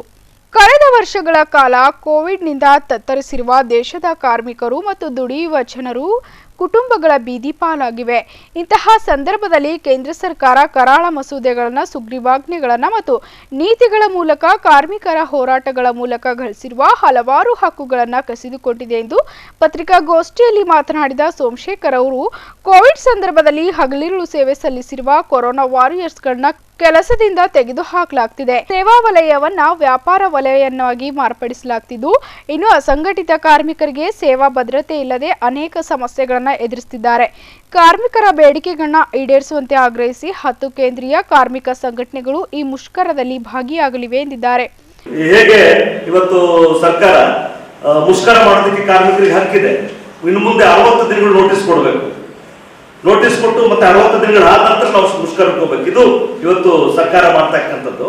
ಯಾಕಿಂತ ಒಂದು ಕಾಯ್ದೆಗಳು ತರ್ತದೆ ಅಂತ ಹೇಳಿದ್ರೆ, ಈ ದೇಶದ ಬಂಡವಾಳಶಾಹಿಗಳ ಕೋಟ್ಯಾಧಿಪತಿಗಳ ಹಿತವನ್ನ ರಕ್ಷಣೆ ಮಾಡೋದಕ್ಕೆ, ಕಾರ್ಮಿಕರು ಮುಷ್ಕರ ಮಾಡಬಾರ್ದು, ಹೋರಾಟ ಮಾಡಬಾರ್ದು ಅನ್ನುವಂತ ಉದ್ದೇಶದಿಂದ ಜಾರಿ ಮಾಡ್ತಕ್ಕಂಥದ್ದು. ಏನು ಖಾಸಗೀಕರಣ ಉದಾರೀಕರಣ ನೀತಿಗಳು ಜಾರಿ ಮಾಡಿದ್ದಾರೆ ದೇಶದಲ್ಲಿ, ಹಿಂದೆ ಕಾಂಗ್ರೆಸ್ ಸರ್ಕಾರ ಜಾರಿ ಮಾಡಿರ್ತಕ್ಕಂಥದ್ದು 1990ರ ದಶಕದಲ್ಲಿ. ಅದೇ ನೀತಿಗಳನ್ನ ಇವತ್ತು ಬಿಜೆಪಿ ಸರ್ಕಾರ ಯಾವುದೇ ವ್ಯತ್ಯಾಸ ಇಲ್ಲದೆ ಪಾಲನೆ ಮಾಡ್ತಾ ಇದೆ. ಇವತ್ತು ಕಾಂಗ್ರೆಸ್ ಬಿಜೆಪಿ ಈ ದೇಶದ ಬಂಡವಾಳಶಾಹಿಗಳ ಹಿತವನ್ನ ಕಾಪಾಡೋದಕ್ಕೆ ಇರ್ತಕ್ಕಂಥ ನಿಷ್ಠಾವಂತ ಪಕ್ಷಗಳು. ಸೊ ಇಲ್ಲಿ ಇವತ್ತು ಈ ಖಾಸಗೀಕರಣದ ನೀತಿಗಳೇನು ಬಂದಿದ್ದಾವೆ, ಈ ಖಾಸಗೀಕರಣದ ನೀತಿಗಳಿಂದ ಮಿಲಿಯಾಂತರ ಹುದ್ದೆಗಳು ಇವತ್ತು ಕಳೆದು ಹೋಗಿದ್ದಾವೆ. ನಿರುದ್ಯೋಗಿಗಳಿಗೆ ಉದ್ಯೋಗ ಸಿಗ್ತಾ ಇಲ್ಲ. ಆಮೇಲೆ ಹಸಿವೆಯಿಂದ ಜನ ಇವತ್ತು ಬಳಲ್ತಾ ಇದ್ದಾರೆ. ಬಡತನ ರೇಖೆಯಲ್ಲಿ ನಮ್ಮ ದೇಶ 104ನೇ ಸ್ಥಾನದಲ್ಲಿದೆ. ಬಿಲಿಯನಿಯರ್ಸ್ 100 ಜನ ಇದ್ದಿದ್ದು ಕೋವಿಡ್ ಸಂದರ್ಭದಲ್ಲಿ 40 ಜನ ಜಾಸ್ತಿ ಆಗಿದೆ. 140 ಜನ ಬಿಲಿಯನಿಯರ್ಸ್ ಆಗಿದ್ದಾರೆ. ಅಂದ್ರೆ ಈ ದೇಶವನ್ನ ಕೊಳ್ಳೆ ಹೊಡಿತಕ್ಕಂಥವ್ರು, ಲೂಟಿ ಮಾಡ್ತಕ್ಕಂಥವ್ರು ಸಂಖ್ಯೆ ದಿನದಿಂದ ಜಾಸ್ತಿ ಆಗ್ತಾ ಇದೆ. ಅವರ ಸಂಪತ್ತಿಗೆ ಕೊರತೆ ಇಲ್ಲ. ಇಡೀ ದೇಶದ ಆರ್ಥಿಕ ಪರಿಸ್ಥಿತಿ ಇವತ್ತು ತತ್ತರಿಸ್ತಾ ಇದೆ. ಜನತೆ ಇವತ್ತು ಸಾಕಷ್ಟು ಸಂಕಷ್ಟಮಯ ಪರಿಸ್ಥಿತಿ ಎದುರಿಸ್ತಾ ಇದ್ದಾರೆ. ಬೆಲೆ ಏರಿಕೆ, ಹಣದುಬ್ಬರ ನಾವು ನೋಡ್ತಾ ಇದ್ದೀವಿ. ಎಲ್ಲ ಅಗತ್ಯ ವಸ್ತುಗಳ ಬೆಲೆಗಳು ಜಾಸ್ತಿ ಆಗಿದ್ದಾವೆ. ಹಾಗೇನೆ ಏನು ಯುದ್ಧದ ಒಂದು ಪರಿಣಾಮಗಳು ನಮ್ಮ ದೇಶದ ಮೇಲೆ ಆಗ್ತಾ ಇದೆ. ಪೆಟ್ರೋಲಿಯಂ ಪ್ರಾಡಕ್ಟ್ ಜಾಸ್ತಿ ಆಗ್ತಕ್ಕಂಥದ್ದು, ಪೆಟ್ರೋಲ್ ಡೀಸೆಲ್ ರೇಟು, ಹಾಗೇನೆ ಅಡಿಗೆ ಎಣ್ಣೆ ದರ ಜಾಸ್ತಿ ಆಗ್ತಕ್ಕಂಥದ್ದು, ಅದ್ರ ಪರಿಣಾಮ ಹಾಗೆ ಆಗುತ್ತೆ. ಸೊ ಒಟ್ಟಾರೆಯಾಗಿ ಏನು 28-29 ಮುಷ್ಕರ ಇದೆ. ಈ ಮುಷ್ಕರ ಇಡೀ ದೇಶಾದ್ಯಂತ 40 ಕೋಟಿ ಕಾರ್ಮಿಕರು ಇದರಲ್ಲಿ ಭಾಗಿಯಾಗ್ತಾ ಇದ್ದಾರೆ. ಇವತ್ತು ಸರ್ಕಾರ ಕಾರ್ಮಿಕರ ಹಕ್ಕುಗಳನ್ನ ರಕ್ಷಣೆ ಮಾಡೋದ್ರಲ್ಲಿ, ಕಾರ್ಮಿಕರ ಹಿತವನ್ನ ಕಾಪಾಡೋದ್ರಲ್ಲಿ ಸಂಪೂರ್ಣ ವಿಫಲ ಆಗಿದೆ. ಸೊ ಇಲ್ಲಿ ಇವತ್ತು ಅದಾನಿ ಅಂಬಾನಿ ಅವರ ಆಸ್ತಿನ ಜಾಸ್ತಿ ಮಾಡೋದಕ್ಕೆ, ಅವರ ಹಿತಾಸಕ್ತಿನ ಕಾಪಾಡೋದಕ್ಕೆ ಇವತ್ತು ಸರ್ಕಾರ ನೀತಿಗಳನ್ನ ರೂಪಿಸ್ತಾ ಇದೆ. ರೈಲ್ವೆ ಖಾಸಗೀಕರಣ ಆಗಿರ್ಬೋದು, ವಿದ್ಯುತ್ ಖಾಸಗೀಕರಣ ಆಗಿರ್ಬೋದು, LIC ಅಂತ ಲಾಭದಾಯಕವಾಗಿರ್ತಕ್ಕಂಥ ಒಂದು ವಿಮಾ ಸಂಸ್ಥೆ ಆಗಿರ್ಬೋದು, ಪಬ್ಲಿಕ್ ಸೆಕ್ಟರ್ಸ್, ಬೇರೆ ಬೇರೆ ಪಬ್ಲಿಕ್ ಸೆಕ್ಟರ್ಸ್ ಎಲ್ಲವನ್ನೂ ಖಾಸಗೀಕರಣ ಮಾಡ್ತಾ ಇದ್ದಾರೆ. ಆರೋಗ್ಯ, ಶಿಕ್ಷಣ, ರಸ್ತೆ, ಕುಡಿಯ ನೀರು. ಸೊ ಒಟ್ಟಾರೆಯಾಗಿ ಇವತ್ತು ಸರ್ಕಾರದ ವೆಲ್ಫೇರ್ ಮೆಜರ್ಸ್ ಅಂತಕ್ಕಂಥದ್ದು ಏನಿದೆ ಅದೆಲ್ಲವೂ ಇವತ್ತು ಪೇ ಅಂಡ್ ಗಿವ್ ಸಿಸ್ಟಮ್ ಒಳಪಟ್ಟಿದೆ. ಯಾವುದು ಸೇವಾ ವಲಯ ಇತ್ತು ಅದು ಇವತ್ತು ವ್ಯಾಪಾರದ ವಲಯ ಮಾರ್ಪಡ್ತಾ ಇದೆ.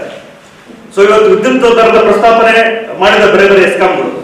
ಸ್ನೇಹಿತರೆ, ಈ ದೇಶದ ರೈತರು ಕೃಷಿ ಕಾಯ್ದೆಯಲ್ಲಿ ಖಾಸಗೀಕರಣ ಮಾಡೋದ್ರ ವಿರುದ್ಧ ಒಂದು ಅದ್ಭುತವಾದಂತಹ ಹೋರಾಟ, ವಿರೋಧಾತ್ಮಕ ಹೋರಾಟ ಮಾಡಿದ್ದಾರೆ. ಇಡೀ ವಿಶ್ವಕ್ಕೆ ತೋರಿಸಿದ್ದಾರೆ. 700 ರೈತರು ಹುತಾತ್ಮರಾಗಿರ್ತಕ್ಕಂಥದ್ದು ಆ ಹೋರಾಟದಲ್ಲಿ ಕೇಂದ್ರ ಸರ್ಕಾರದ ರೀತಿಯಿಂದ ಸೋಲಿಸಿದ್ರು. ಸೊ ಅವರು ಸಹ ಈ ಒಂದು ಮುಷ್ಕರಕ್ಕೆ ಬೆಂಬಲ ನೀಡಿದ್ದಾರೆ.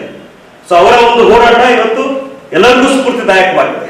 ಮತ್ತೆ ಬೇರೆ ಬೇರೆ ರಾಜ್ಯಗಳಲ್ಲಿ ವಿದ್ಯುತ್ ಖಾಸಗೀಕರಣದ ವಿರುದ್ಧದ ಹೋರಾಟಗಳು ಕಾಶ್ಮೀರ, ಜಮ್ಮು ಕಾಶ್ಮೀರದಲ್ಲಿ ಆಗಿರ್ಬೋದು, ಉತ್ತರ ಪ್ರದೇಶದಲ್ಲಿ ಆಗಿರ್ಬೋದು, ಚಂಡೀಗಢದಲ್ಲಿ ಆಗಿರ್ಬೋದು, ಬಹಳ ವಿರೋಧವಾದಂತಹ ಹೋರಾಟ ನಡೀತಾ ಇದೆ. ಸುದ್ದಿಗೋಷ್ಠಿಯಲ್ಲಿ ವಿಜಿ ದೇಸಾಯಿ, SM ಶರ್ಮಾ, ಶರಣು ಹೇರೂರ್ ಪಾಲ್ಗೊಂಡಿದ್ರು. ಕಲಬುರಗಿಯ ಇಂದಿನ ಹವಾಮಾನ ಹೀಗಿದೆ. ಕಲಬುರಗಿಯಲ್ಲಿಂದು ಗರಿಷ್ಠ 38 ಡಿಗ್ರಿ ಸೆಲ್ಸಿಯಸ್, ಕನಿಷ್ಠ 22 ಡಿಗ್ರಿ ಸೆಲ್ಸಿಯಸ್ ಉಷ್ಣಾಂಶ ದಾಖಲಾಗಿತ್ತು.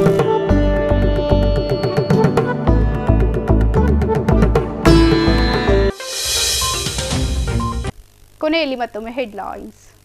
ಶಾಲೆ ಕಾಲೇಜುಗಳಲ್ಲಿ ಹಿಜಾಬ್ ಧರಿಸುವಂತಿಲ್ಲ, ಸಮವಸ್ತ್ರ ಕಡ್ಡಾಯಗೊಳಿಸಿದ ಸರ್ಕಾರದ ಆದೇಶವನ್ನು ಎತ್ತಿ ಹಿಡಿದ ಹೈಕೋರ್ಟ್ 3 ಸದಸ್ಯ ಪೀಠ. ದಿ ಕಾಶ್ಮೀರ್ ಫೈಲ್ಸ್ ಸಿನಿಮಾದಲ್ಲಿ ಮುಸ್ಲಿಂ ಆತಂಕವಾದಿಗಳಿಂದ ಹಿಂದೂಗಳ ಮೇಲಿನ ಹಿಂಸೆ ಎಳೆ ಎಳೆಯಾಗಿ ಬಿಡಿಸಿ ಹೇಳಲಾಗಿದೆ. ಕಲಬುರಗಿಯ ಥಿಯೇಟರ್ನಲ್ಲಿ ಬಳಿ ಆಂದೋಲ ಸಿದ್ಧಲಿಂಗ ಸ್ವಾಮೀಜಿಗಳ ಹೇಳಿಕೆ.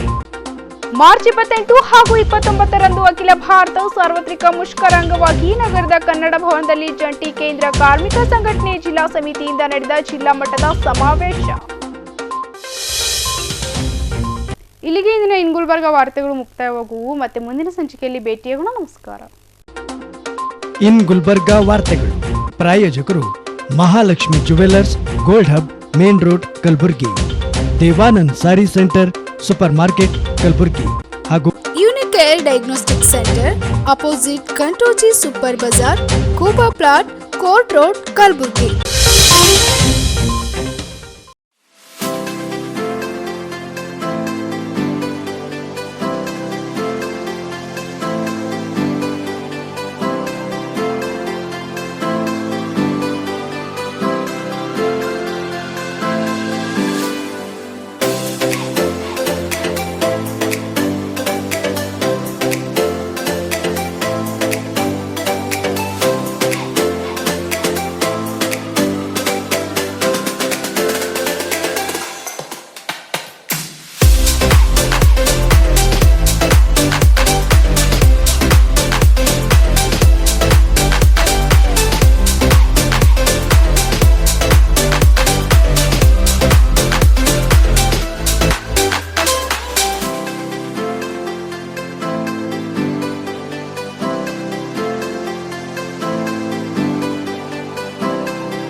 Mahalakshmi jewellers, gold hub opposite KPN hospital, main road, Gulbarga.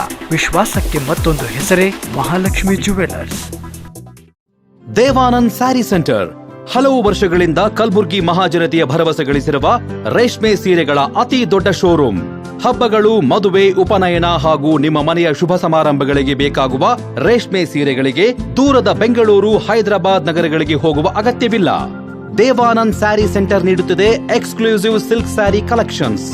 Devanand sari ಸೆಂಟರ್ನಲ್ಲಿ ಈಗ ಮದುವೆ ಮುಂತಾದ ಶುಭ ಸಮಾರಂಭಗಳಿಗೆ ಕಾಂಚೀವರಂ ಸೇರಿದಂತೆ wedding brocade saris, pure Dharmavaram ಸೀರೆಗಳು, ಪ್ಯೂರ್ ಬನಾರಸ್ ಸೀರೆಗಳು, pure Uppada silk, pure Ilkal ಸೀರೆಗಳು, pure fancy Gadwal silk, pure Paithani ಸೀರೆಗಳು, ಪ್ಯೂರ್ ಸಾಫ್ಟ್ ಸಿಲ್ಕ್ ಸೀರೆಗಳು ವಿವಿಧ ವಿನ್ಯಾಸಗಳಲ್ಲಿ. ಕಲಬುರಗಿಯಲ್ಲೇ ಅತಿ ದೊಡ್ಡ ಮತ್ತು ವಿಶಾಲವಾದ 10,000 ಚದುರ ಅಡಿ ಇರುವ ಏಕೈಕ ಸ್ಯಾರಿ ಸೆಂಟರ್ ದೇವಾನಂದ್ ಸ್ಯಾರಿ ಸೆಂಟರ್. ಭೇಟಿ ಕೊಡಿ. ದೇವಾನಂದ್ ಸ್ಯಾರಿ ಸೆಂಟರ್, ಕಾಮತ್ ಹೋಟೆಲ್ ಹಿಂದುಗಡೆ, super market, Kalaburagi.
Unicare Diagnostic Center, Quality Care Beyond Excellence.